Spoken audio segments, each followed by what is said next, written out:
नमस्कार दोस्तों, आप सभी का स्वागत है हमारे YouTube channel BCS basic physics में। आज के इस वीडियो में आप देखेंगे कक्षा 12 का टॉपिक गाउस के नियम के अनुप्रयोग। गाउस के नियम के अनुप्रयोगों में हमने 3 अनुप्रयोग देख लिए थे। सबसे पहले हमने देखा था खोखले गोले के कारण से विद्युत क्षेत्र की तीव्रता, फिर चालक गोले के कारण से विद्युत क्षेत्र की तीव्रता। उसके बाद में जो तीसरा वीडियो है वो हमने गाउस के नियम के अनुप्रयोग में देखा था कि एक सीधे लंबे आवेशित चालक तार के कारण से विद्युत क्षेत्र की तीव्रता।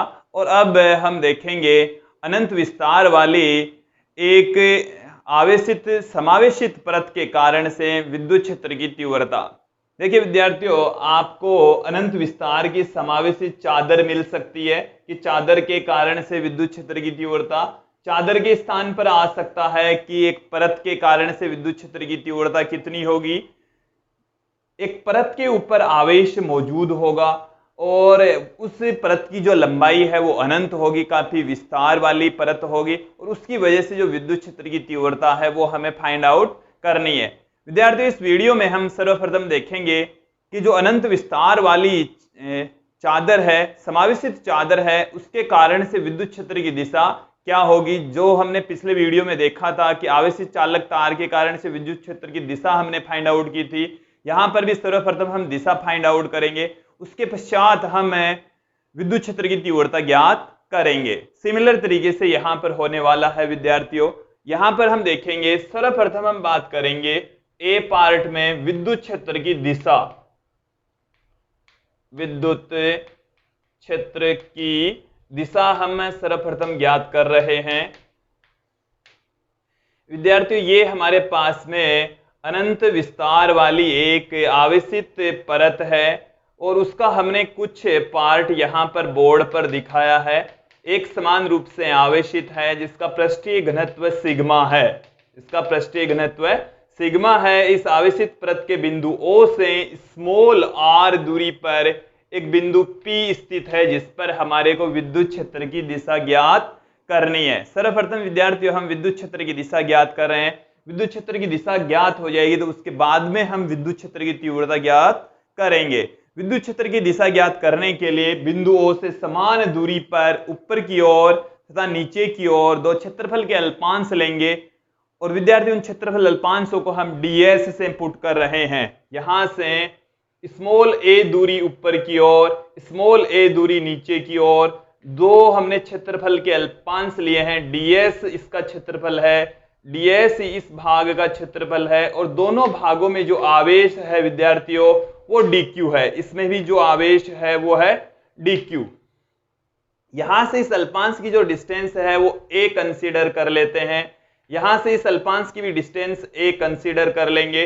तो देखिए विद्यार्थी, इस अल्पांश में मौजूद जो आवेश है उसके कारण से यहां पर विद्युत क्षेत्र देखेंगे, यहां पर विद्युत क्षेत्र देखेंगे, फिर दोनों अल्पांशों के कारण से विद्युत क्षेत्र की दिशा देखेंगे, फिर संपूर्ण जो परत है उसकी वजह से विद्युत क्षेत्र की दिशा देखेंगे। देखिए विद्यार्थियों, ऊपरी जो अल्पांश क्षेत्रफल है उसमें मौजूद आवेश के कारण से जो विद्युत क्षेत्र है वो हम कंसीडर कर लेते हैं dE1 है, जो कि इस अल्पांश आवेश से दूर की ओर होगा। dE1 की डायरेक्शन है वो दूर की ओर। फिर यहां से जो निचला जो अल्पांश है आवेश, उसमें भी अल्पांश आवेश मौजूद है dq, जिसकी वजह से उत्पन्न विद्युत क्षेत्र की दिशा है वो दूर की ओर होगी। dE2 दूर की ओर होगी।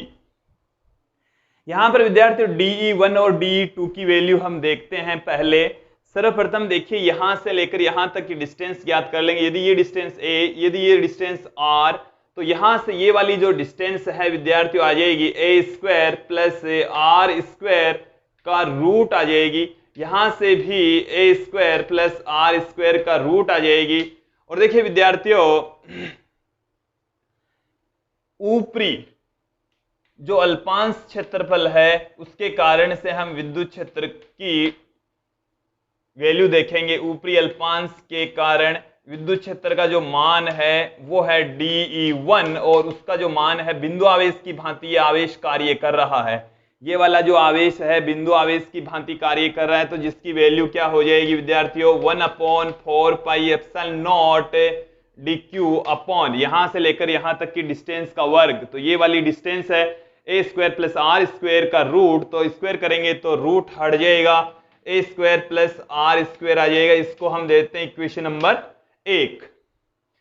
निचला जो अल्पांश है dq, उसकी वजह से जो विद्युत क्षेत्र की तीव्रता है वो देखेंगे, निचले अल्पांश के कारण से विद्युत क्षेत्र की तीव्रता वो है dE2 के बराबर, वो भी बिंदु आवेश की भांति कार्य कर रहा है, जिसकी value dq upon a² + r² के रूट के स्क्वायर के बराबर होगी। तो रूट से स्क्वायर कैंसिल आउट हो जाएगा, इक्वेशन नंबर 2 आ जाएगी। आप सभी लोगों को इतना तो समझ में आ गया होगा। अब हम देखेंगे इक्वेशन नंबर 1 और 2 में जो राइट हैंड साइड है दोनों इक्वल है, अर्थात ये हमें पता चल रहा है कि जो दोनों का परिमाण है वो बिल्कुल बराबर है। dE1 और dE2 दोनों की वैल्यू सेम है, परिमाण समान है, लेकिन डायरेक्शन इनकी भिन्न भिन्न है। और डायरेक्शन भिन्न भिन्न होने के कारण से अब हम इनको घटकों में वियोजित करेंगे। दिशा ज्ञात करने के लिए हम इनका वियोजन करते हैं। यहां पर घटकों में वियोजन करने के लिए ये वाला एंगल है वो मैं थीटा कंसीडर कर लेता हूं, तो ये वाला एंगल भी थीटा होगा, इसके सामने वाला एंगल भी थीटा होगा, ये शीर्षाभिमुख कोण भी थीटा होगा। अब यहां पर आप देखेंगे जो dE1 है उसको हम घटकों में वियोजित करते हैं, तो इस डायरेक्शन में जो घटक है वो आ जाएगा इसका dE1 cos थीटा। जिधर थीटा होता है उधर जो घटक होगा वो cos की फॉर्म में, और उसकी उस घटक के ठीक लंबवत दिशा में जो घटक होगा वो होगा साइन की फॉर्म में। तो ये वाला जो घटक है वो आ जाएगा dE1 sin थीटा। अब हम बात करेंगे घटक, इसका घटकों में वियोजन करेंगे तो इस डायरेक्शन में जो घटक है वो हो जाएगा dE2 cos थीटा। जो भी एंगल है उसको cos में लिख देंगे, और यहां पर जो घटक आएगा वो आ जाएगा dE2 sin theta, dE2 sin theta आ जाएगा। तो देखिए विद्यार्थियों, यहां पर हमने dE1 और dE2 को घटकों में वियोजित कर लिया है। अब हम इनके घटकों को देखेंगे।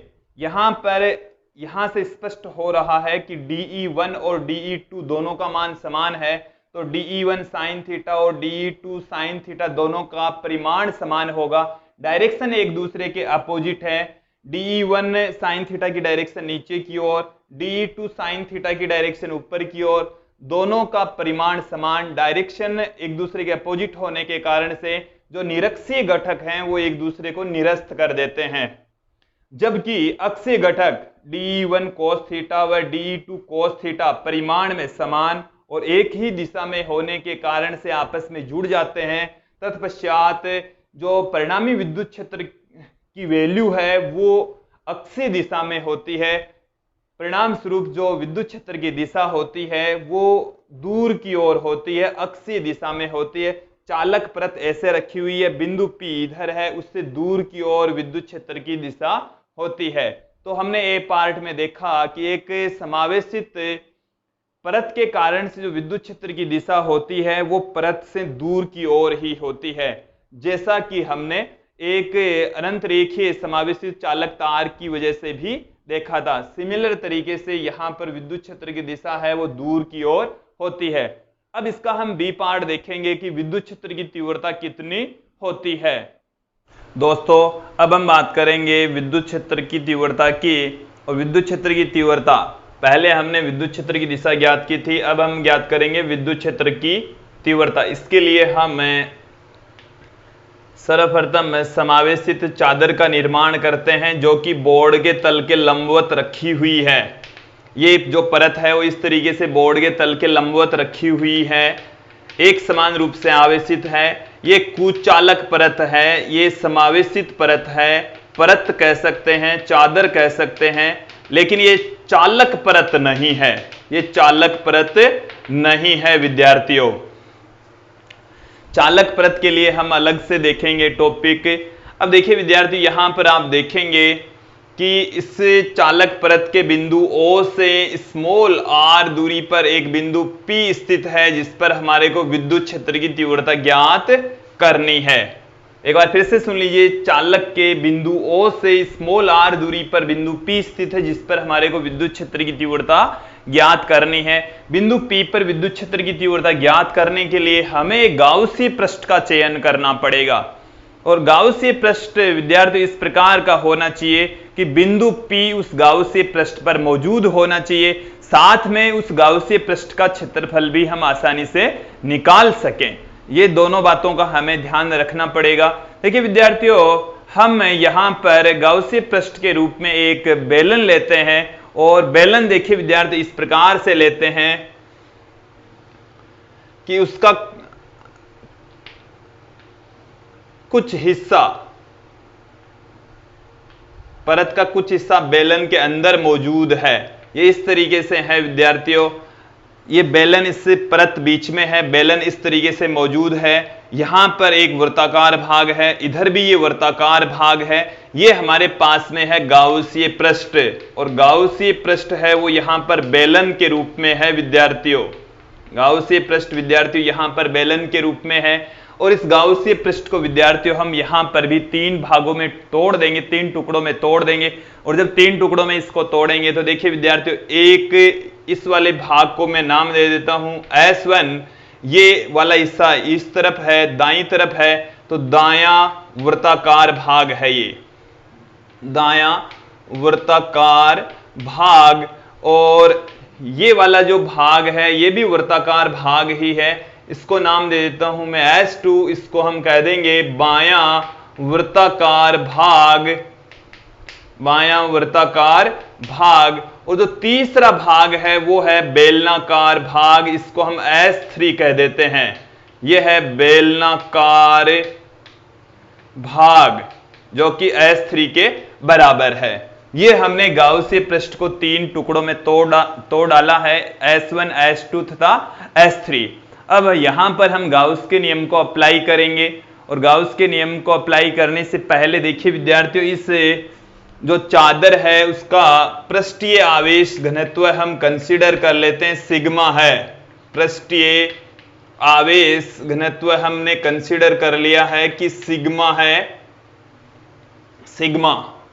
और जो S1 वृत्ताकार भाग है, तो गाउसीय पृष्ठ के विद्यार्थियों, गाउसीय पृष्ठ के जो भाग हैं वो 3 भाग हैं, S1, S2 तथा S3। S1 दो दायां वृत्ताकार भाग है, S2 बायां वृत्ताकार भाग है, और S3 है वो है बेलनाकार भाग। जो बेलनाकार भाग है वो है S3।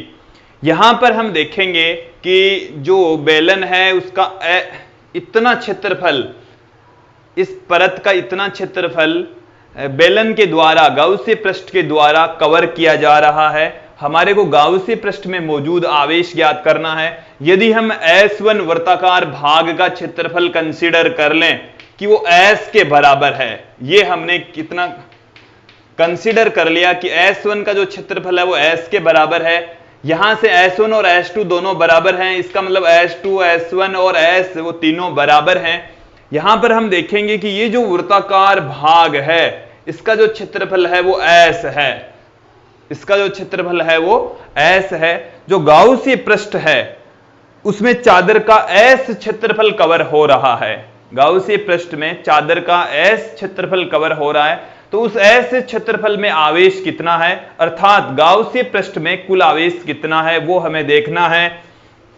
तो गाउसीय पृष्ठ में आवेश ज्ञात करने के लिए गाउसीय पृष्ठ में कुल आवेश, गाउसीय पृष्ठ में कुल आवेश हमें ज्ञात करना है। हम देखिए सिग्मा बराबर जानते हैं आवेश बट्टे में क्षेत्रफल, आवेश बट्टे में क्षेत्रफल जानते हैं। यदि हम क्षेत्रफल गाउसीय पृष्ठ में का क्षेत्रफल तो है S, गाउसीय पृष्ठ में जो चादर है उसका क्षेत्रफल कवर हो रहा है S। यदि S कवर हो रहा है तो उसमें जो आवेश है उसको हम समेशन Q से पुट कर दें, तो समेशन Q इक्वल टू आ गया है sigma into S, sigma into S। ये वाली वैल्यू है, आगे हमें जरूरत पड़ेगी इसकी, इसको मैं इक्वेशन नंबर 1 दे देता हूं। यहां तक आप लोगों को समझ में आया होगा। अब देखिए हम गाउस का नियम अप्लाई करेंगे। गाउस के नियम से, गाउस का नियम हमें कहता है कि विद्युत क्षेत्र का बंद पृष्ठ समाकलन बराबर होता है summation Q upon epsilon not, ये है फाई के बराबर। ये किसके इक्वल है विद्यार्थियों? फाई के इक्वल है। और यहां पर जो बंद पृष्ठ है, जो गाउसीय पृष्ठ है बेलनाकार पृष्ठ के रूप में है, बंद पृष्ठ के रूप में है, उस बंद पृष्ठ को हम 3 टुकड़ों में तोड़ देंगे, S1, S2 और S3। बायां वर्ताकार भाग, दायां वर्ताकार भाग और बेलनाकार भाग। यहां पर इसको मैं 3 टुकड़ों में तोड़ रहा हूं विद्यार्थियों। पहला S1 E vector dot ds vector, फिर प्लस में S2 E vector dot ds vector, फिर तीसरा जो भाग है वो है S3 E vector dot ds vector equal to summation Q की वैल्यू यदि यहां पर हम पुट करें तो मैं यहां पर पुट कर देता हूं सिग्मा इंटू एस अपॉन ये एप्सिलॉन नॉट पढ़ाई है। यहां पर ये बंद पृष्ठ समाकलन था। अब यहां पर मैंने यहां पर बंद पृष्ठ का जो साइन है वो हटा दिया है। उसके पीछे रीजन ये है कि विद्यार्थियों S1, S2 और S3 अब बंद पृष्ठ नहीं रहे हैं, इसलिए इनको सीधे समाकलन के रूप में लिखा जा रहा है। यहां पर S1 पृष्ठ पर E और ds के बीच का एंगल देखेंगे। सभी विद्यार्थी इधर ध्यान देंगे। यहां पर जो विद्युत क्षेत्र है वो परत से दूर की ओर होता है, इधर विद्युत क्षेत्र की डायरेक्शन है, और इसी पृष्ठ के ठीक लंबवत ही क्षेत्रफल सदिश होता है। क्षेत्रफल ये ऐसे है और क्षेत्रफल सदिश इससे दूर की ओर होगा, विद्युत क्षेत्र भी दूर की ओर होगा। दोनों के बीच का एंगल S1 पृष्ठ के ऊपर 0 डिग्री होता है। S1 पृष्ठ पर विद्युत क्षेत्र तथा क्षेत्रफल सदिश के बीच का जो कोण है वो 0 होता है, 0 डिग्री होता है। अब यहां पर हम बात करेंगे विद्युत क्षेत्र की डायरेक्शन परत से दूर की ओर, क्षेत्रफल सदिश भी क्षेत्रफल के ठीक लंबवत। अब की बार यहां पर ऐसा है, विद्युत क्षेत्र तो परत इधर है तो परत से दूर की ओर विद्युत क्षेत्र हो गया E, और क्षेत्रफल सदिश भी उससे दूर की ओर ds। तो यहां पर आप देखेंगे विद्यार्थियों कि विद्युत क्षेत्र तथा क्षेत्रफल सदिश दोनों के बीच का जो कोण है वो यहां पर भी 0 डिग्री प्राप्त होता है। तीसरा जो पृष्ठ है वो है बेलनाकार पृष्ठ, और यदि मैं यहां पर बेलनाकार पृष्ठ के लिए E और ds के बीच की डायरेक्शन देखें तो E होगा इधर की ओर, दूर की ओर, और क्षेत्रफल सदिश होगा इस पृष्ठ के ठीक लंबवत। दोनों के बीच का जो एंगल होगा वो 90 डिग्री होगा। सारे विद्यार्थी ध्यान देंगे, इस पृष्ठ को समझेंगे। ये इस तरीके से बेलनाकार भाग है, और विद्युत क्षेत्र तो जैसे परत इधर है, यहां पर हम विद्युत क्षेत्र की डायरेक्शन वो तो दूर की ओर ही होगी, लेकिन क्षेत्रफल सदिश सदैव इस पृष्ठ के लंबवत होगा, जबकि विद्युत क्षेत्र उससे दूर की ओर होगा। तो इन दोनों के बीच का जो एंगल है वो सदैव 90 डिग्री रहेगा। यहां पर अगले जो पद है उसमें हम इनके बीच का एंगल पुट करेंगे। सर्वप्रथम S1 E ds, S1 के ऊपर दोनों के बीच का कोण है 0, तो मैं यहां पर डॉट हटा दिया, cos 0 डिग्री लिखा। देखिए विद्यार्थी डॉट प्रोडक्ट क्या होता है, A डॉट B होता है AB cos थीटा, जहां थीटा A और B के बीच का एंगल होता है। ठीक यहां पर भी हम वही देख रहे हैं, E vector dot ds vector, इसको E ds cos 0 लिखा, फिर प्लस में क्योंकि E और ds का बीच का जो कोण है वो 0 डिग्री है S1 पृष्ठ के ऊपर। S1 पृष्ठ ये वाला है जो कि दायां वर्ताकार भाग है। फिर देखेंगे S2 पर, तो S2 पर E और ds के बीच का एंगल फिर से 0 डिग्री है। यहां पर देखिए विद्यार्थियों E और ds दोनों के बीच का एंगल 0 डिग्री। फिर हम बात करेंगे S3 पर। S3 पर विद्यार्थियों E और ds दोनों के बीच का एंगल अभी हमने बताया कि 90 डिग्री है। यहां पर इस जो बेलनाकार पृष्ठ है उसमें E और ds के बीच का जो एंगल है वो है 90 डिग्री। इक्वल टू में चल रहा है सिग्मा इंटू एस अपॉन में एप्सिलॉन नॉट। देखिए विद्यार्थियों cos 0 की वैल्यू होती है 1 और cos 90 डिग्री की वैल्यू होती है 0। तो यहां से इसकी वैल्यू हो गई है 1। E को मैं बाहर ले लेता हूं, E को यदि हम बाहर ले लेंगे तो ds रह गया S1 पृष्ठ के लिए, ds रह गया है S1 पृष्ठ के लिए। मैं वहीं बोर्ड के दूसरी तरफ पुट करता हूं इसको। देखिए विद्यार्थियों, ई को मैंने ले लिया बाहर, S1 के लिए ds प्लस इस ई को भी हमने बाहर ले लिया S2 पृष्ठ के लिए, और S3 की वैल्यू हो गई है 0 सिग्मा इंटू एस अपॉन में एप्सिलॉन नॉट। एक बार ध्यान देंगे आप, इधर ई को हमने इंटीग्रेशन से बाहर ले लिया क्योंकि पूरा जो S1 पृष्ठ है उस पर ई कांस्टेंट रहेगा, तो ई कांस्टेंट रहेगा तो उसको हमने इस इंटीग्रेशन से बाहर पुट कर दिया। कोस 0 की वैल्यू हो गई 1, ये ds अंदर रह गए इस इंटीग्रेशन के, तो मैंने वहां पर लिखा है ई तो बाहर और इंटीग्रेशन के अंदर ds।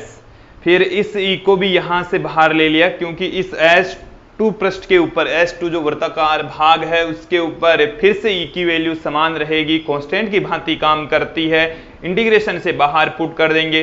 कोस 0 की वैल्यू हो जाएगी 1, ds अंदर रह गया, cos 90 की वैल्यू 0 होने की वजह से पूरी पूरी टर्म ही 0 हो गई है, सिग्मा s अपॉन में एप्सिलॉन नॉट निकल कर आ गया है। अब यहां पर हम देखेंगे कि जो S1 पृष्ठ है उसके अल्पांशों का क्षेत्रफल कितना होगा। S1 जो पृष्ठ है वो वृत्ताकार पृष्ठ है, इसमें छोटे छोटे अल्पांशों का योग करेंगे तो इस वृत्ताकार भाग का क्षेत्रफल आ जाएगा, और हमने ये बताया कि जो S1 है वो S के बराबर है, S2 है वो भी S के बराबर है, तो S1 भाग के अल्पांशों का जो क्षेत्रफल है वो S के बराबर है विद्यार्थियों। और ठीक उसी प्रकार से जो S2 है उसके भी अल्पांशों का क्षेत्रफल है वो भी S के ही बराबर है, तो क्या निकल कर आ जाएगा हमारे पास में E इंटू एस, यहां से इस वाले भाग का मान S है तो E इंटू एस आ गया, फिर प्लस में E एजडीज पड़ा है, इस वाले भाग का जो मान है वो फिर से S के बराबर है, equal to sigma into S upon में epsilon naught, E S plus E S हो जाएगा 2ES, 2ES equal to sigma S upon में एप्सिलॉन नॉट, S से S कैंसिल हो जाएगा, E इक्वल टू आ जाएगा सिग्मा अपॉन में 2 एप्सिलॉन नॉट, 2 से मैंने इधर इसको डिवाइड कर दिया है। ये हमारे पास में आ गई है अनंत विस्तार वाली समावेशित चादर या परत के कारण से विद्युत क्षेत्र की तीव्रता। देखिए विद्यार्थी, इसको यदि हम सदिश के रूप में लिखें, क्योंकि विद्युत क्षेत्र की तीव्रता तो सदिश होती है, तो सदिश रूप में ये क्या हो जाएगी, विद्युत क्षेत्र की तीव्रता सिग्मा अपॉन में 2 एप्सिलॉन नॉट के बराबर, जिसकी दिशा एन केप, एन केप यहाँ पर एक एकांक सदिश है जिसकी दिशा एन केप, विद्यार्थियों सुन लीजिए, एक एकांक सदिश है जिसकी दिशा चादर से दूर की ओर, चादर के लंबवत दूर की ओर होती है। तो एन केप एकांक सदिश है, केवल दिशा को शो कर रहा है और जिसकी दिशा चादर के लंबवत दूर की ओर होती है। तो ये हमारे पास में आ गया है विद्युत क्षेत्र की तीव्रता का सूत्र व्यंजक। देखिए विद्यार्थी, इससे यदि इस फॉर्मूले को आप गौर करके देखें तो यहां पर विद्युत क्षेत्र की जो तीव्रता है वो R पर निर्भर नहीं करती, इसको मैं कह दूं कि ये R की घात 0 पर निर्भर कर रही है, R पर निर्भर नहीं कर रही। इसका मतलब है विद्युत क्षेत्र की तीव्रता है वो दूरी पर निर्भर नहीं कर रही। यदि आप समावेशित चादर ले रहे हैं, उसके पास में विद्युत क्षेत्र की तीव्रता देखेंगे तो वो भी सिग्मा अपॉन 2 एप्सिलॉन नॉट के बराबर, और चाहे कितनी भी दूरी पर रख दें, दूरी बढ़ा दें घटा दें, तो भी विद्युत क्षेत्र की तीव्रता सिग्मा अपॉन में एप्सिलॉन नॉट के इक्वल ही रहेगी। अर्थात विद्युत क्षेत्र की तीव्रता है वो दूरी पर निर्भर नहीं करती। यदि हम दूरी के साथ में विद्युत क्षेत्र का ग्राफ खींचें, एक तरफ हम विद्युत क्षेत्र ले लें, दूसरी तरफ हम दूरी ले लें, तो विद्युत क्षेत्र की तीव्रता दूरी के साथ परिवर्तित नहीं होती है। विद्युत क्षेत्र की तीव्रता R के साथ नहीं बदलती है, कांस्टेंट के रूप में चल रही है, कांस्टेंट की भांति कार्य कर रही है। यहां से आप देखेंगे कि यदि आप पृष्ठीय आवेश घनत्व बढ़ा देते हैं तो विद्युत क्षेत्र की तीव्रता समानुपातिक रूप से बढ़ती है, दोनों एक दूसरे के समानुपाती होते हैं। तो विद्यार्थियों, इस वीडियो में आपने देखा कि एक समावेशित अनंत विस्तार वाली चादर या परत के कारण से विद्युत क्षेत्र की तीव्रता क्या होती है।